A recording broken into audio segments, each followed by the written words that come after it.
Good morning, everyone. Today, we're embarking on a fascinating journey to demystify one of the core concepts in technology: how computer programs actually run. For those of us who marvel at technological innovations, understanding this fundamental process is key to appreciating the complexity and elegance behind every application we use. Whether you're a seasoned developer, an aspiring tech enthusiast, or simply someone curious about the digital world, this deep dive into From Code to Execution is designed for you. We'll explore the transformation of human-readable instructions into the lightning-fast operations performed by your computer, touching upon everything from compilers to CPUs. Let's get started. At its heart, a computer program begins as code, a set of instructions written by a human in a specific programming language. Think of it as a recipe. These instructions are designed to tell a computer exactly what to do, step by step. We write code using high-level languages like Python, Java, or C++, which are closer to human language and easier to understand. However, computers don't understand these directly.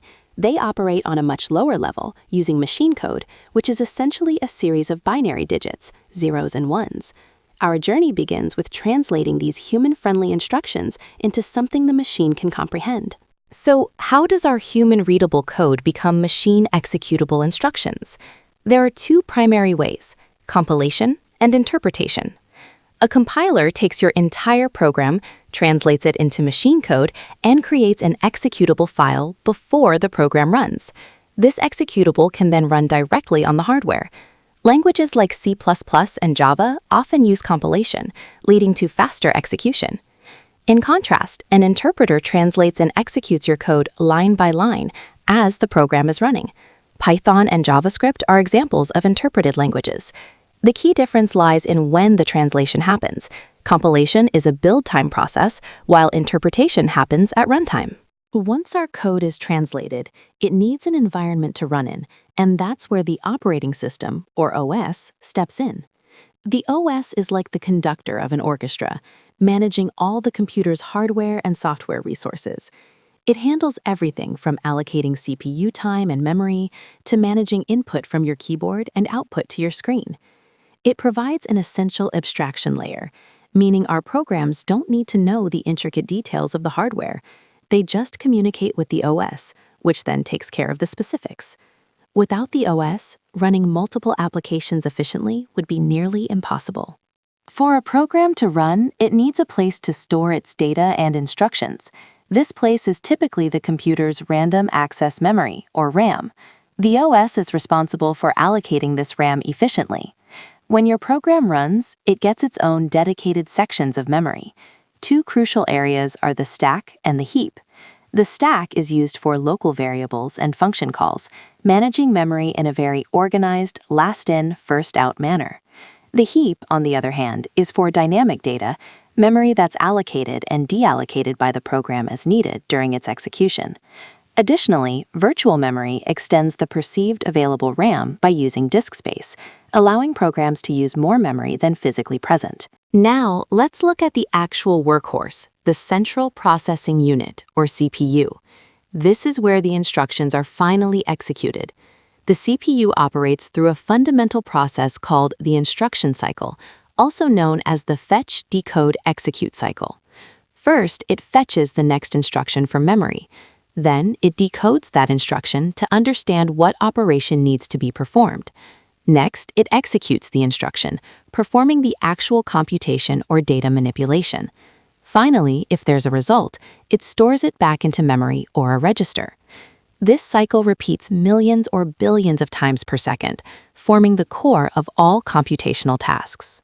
Modern computers are constantly juggling multiple tasks, a concept known as multitasking. This is achieved through processes and threads. A process is an independent instance of a running program with its own dedicated memory space and resources. For example, your web browser is one process, and your word processor is another. Within a single process, there can be multiple threads. A thread is a smaller unit of execution within a process, sharing the same memory space but capable of running concurrently.